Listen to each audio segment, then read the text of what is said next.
So in this video, we'll be talking about originality, creation, and being original, and all that stuff. And in an effort to be more coherent and well thought out, I have a script with me that I will be using. So hopefully that'll help.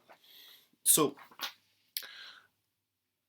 basically, what I wanted to talk about is, why do we value originality? Why do we want what's the difference between creating something and creating something that's original, and is one worth more than the other? Why is that? Why not? That kind of thing.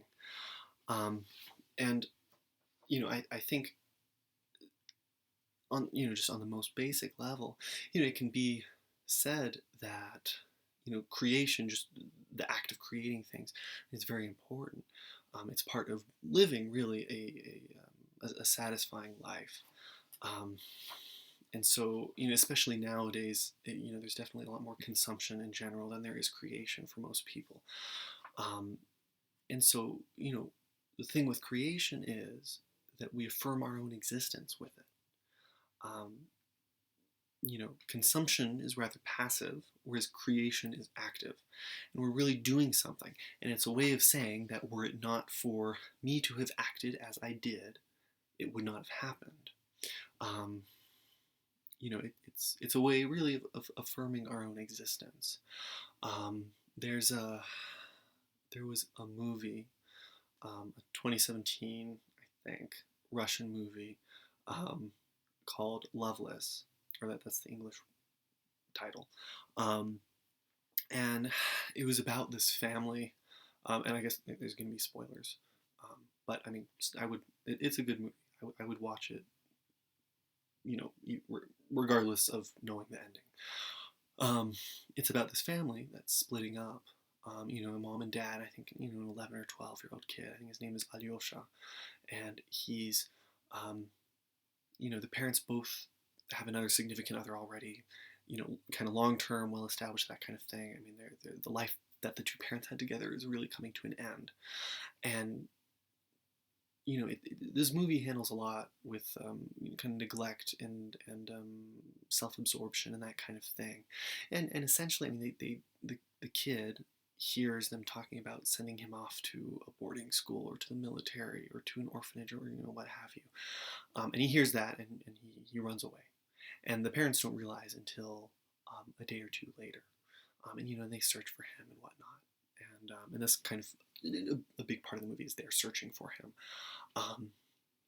But as he's going, and I think this takes place, I want to say, in like the suburbs of St. Petersburg or something like that, and he comes, it's kind of late fall, and he's at this river, and he gets to the other side of the river, and it's kind of just, it's just kind of dormant trees and, lots of, dead twigs and dead leaves all on the ground, and he finds this piece of this tape, kind of like long, plasticky. It's not really important what it is exactly. I don't know how to describe it. It's just long, this plasticky thing, maybe 15 feet long, something like that. And he kind of takes it off of the ground, this piece of trash, and he sort of drags it around a little bit, and it ends up kind of getting stuck in like this leafless tree. And that's that scene. And then there's all the search, and they find his body, or they think they find his body, and the parents don't even accept that. It's their kid. Just the guilt and the how hard it is to reckon oneself with that. And it's a very emotional and hard movie to watch. Very good though. But all this stuff happens. And the end is kind of 2 or 3 years later, I want to say, when both of the parents have their own separate lives, and the kid was never found. There's the body that they claimed was not really his, and it probably was, and there was no other body found, and so and it kind of goes like that, and it kind of shows their separate lives, sort of like nothing's happened, nothing's changed. The very last scene is, again, that tree in late fall with that kind of plastic tape thing in it. And I mean, you know, as though saying, I mean, this is what that kid's life amounted to. That was it. And I mean, it's a very sad thing. But I mean, I say that to point out, the importance that we all feel with creation, with changing things, and just the place that that has in our lives, in everyone's life, I would say. Um, so then we get about whether it is important for creativity to be, or something you create to be original. Um, say someone without knowing it makes a painting almost exactly like some Van Gogh painting, for example. They've never seen Van Gogh in their life, whatever. There's no way that it was somehow subconsciously inspired or whatever, or fraud, or. Is that work of art worthless then? And if you look at it in the perspective, from a humanistic perspective, from the perspective of creation, then it's not worth less. If you look at it from an economic perspective, then you say, well, I mean, what's the supply and what's the demand? If you have two of something that you thought was unique, then I mean, you have twice as much supply. So its worth, its value is considered to go down. And I think it's oftentimes that people will kind of mistake that, and that's part of the reason I think that we have our obsession with being original. How often it is that we try to create something original, not just create, because we want to not just have that thing that we've done, that work of art, but we want to also, we want it to be worth something, worth something monetarily perhaps, or even just like we don't realize that's exactly why we want it to be original. But I think that is why. So I mean, originality and capitalism in context. Then we look at productivity. So I mean, economic incentives to have originality and newness. It's because when you have more originality and newness, you have more potential capital, you have more things to buy, new things, all that kind of stuff. So I mean, that there's another downfall of I don't mean to make this like a capitalism video, but that's another part of it, is that it makes you see productivity not as a means to an end, but as an end in itself. Because the more productive you are, the more you can create, the more that can then be sold, and thus the more capital that can be had.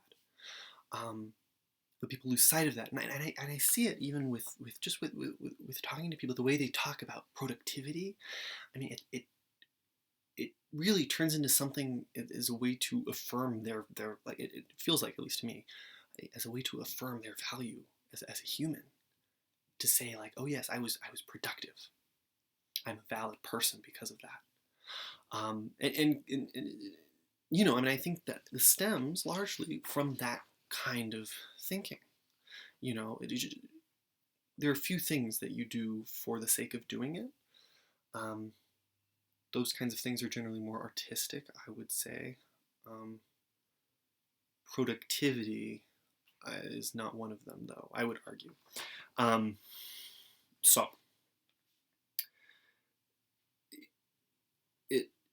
So, I mean, it's important to not kind of fall into a way of thinking that where you're thinking, where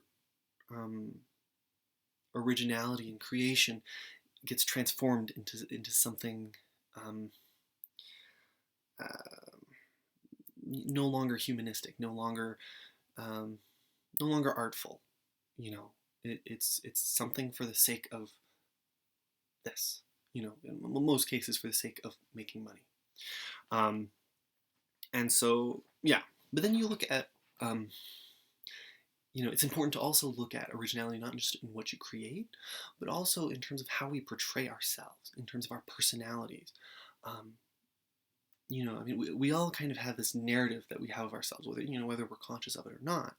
And in that narrative, we have our identity, and we say, we are a person who does this or that, or this is part of who I am fundamentally. and most people, I would say, I mean, they want to be original. They want to be unique. I mean, no one ever calls someone basic as a compliment. Um, which is, and I don't know whether that's valid or not. I mean, I would say it's not. Yeah, I mean, yeah, I don't think that. I mean, that premise implies that the more unique you are, the more valuable you are. The less unique you are, then the less value that you have. And I would assume that to be on a fundamental level. I mean, I don't know what else that could mean. Um, and so, yeah, it's a way of feeling special. It's a way of saying, oh, my existence is validated. I'm important. I'm wanted. I'm needed.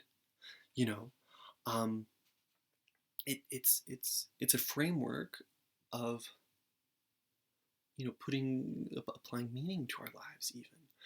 Um, yeah.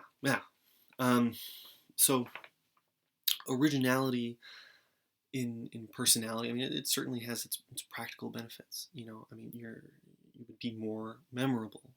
You would stick in the minds of others better. But in doing this, I mean, you're also becoming. Um, it's another form of validation, of verification. Um, we're affirmed in the lives of others. We exist more clearly in the minds of others because of that. And it's because of this uniqueness. Um, and then what's interesting is, and I don't mean to bring capitalism again into it, but I will. So I mean, you look at self-expression and consumerism as well, and marketing. And that's to say that, I mean, marketing is all about channeling people's emotions. Um, it's not about trying to help you find what you need. It's about creating demand for something.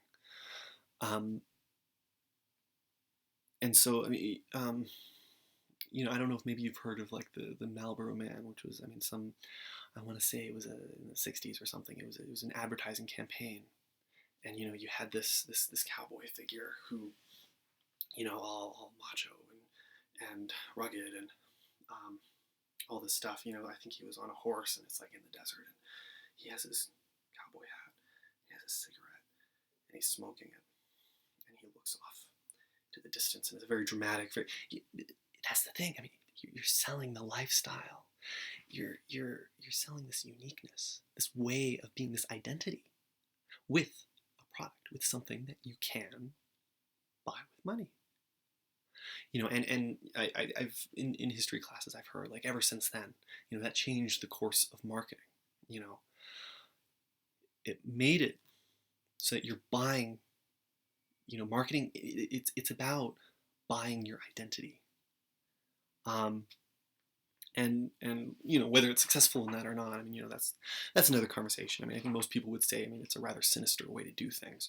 But I mean, you look at, I mean, there are lots of other examples of this. Especially, I would say, in fashion and kind of stuff where you're decorating yourself. Essentially, that's what it amounts to. Like the phrase, particularly, like, express yourself with your clothes. You know, and there's this trend of, like, or I wouldn't even say a trend. I mean, it's been pretty consistent, I would say. I mean, it feels like it, at least. Of kind of framing that, kind of like, affirm yourself, or make yourself known, make yourself unique, by buying whatever, whether that be this kind of clothing, or this, whatever it may be. It's framed as though it's a form of empowerment, of express yourself. Don't let society get you down, or whatever you want to say. But and it's formed, yeah, it's like this empowering thing, like, oh, I'm my own person. But how is it that you get to be your own person? You buy those clothes. You express yourself in that way. It becomes a part of your identity. What you have becomes who you are. You know, um, I mean, this is a little off topic, I would say, but I think it's an important thing to address. Because I mean, I mean, really, I mean, it's quite manipulative. It's also interesting. But yeah, I mean, it's pretty sinister, I guess I would say, you know. Um, so, you know, all of this said, is our reverence of originality overrated? You know, um, is it more about, you know, have we forgotten our priorities? You know, um, and in that sense, I would say yes. I think, yeah, if one is creating something for the sake of being original, then you've already lost the point of creating in the first place. Because creation is about creation, you know, whether that be for the sake of self-expression, um, or for, I mean, you know, even if you look at it from a very pragmatic view, you know, to say like science and creation and discovery and that kind of thing, you know, it serves a purpose. But originality is not an end to be achieved, I think. I mean, the only reason we want originality is because that's valued more. Um, and then you can, I mean, you can follow that line of logic down and kind of say like, oh, well, is it valid that it's valued more? And that gets into a whole other area, which, I mean, honestly, I don't really know what I think on that. But point is, you know, yeah, I think in most cases, yeah, originality is overrated, and it's just I mean, I know that in general, like I just considered it like it's like a given. Like, of course, I mean, it should be original, it should be unique, it should be, you know, its own thing.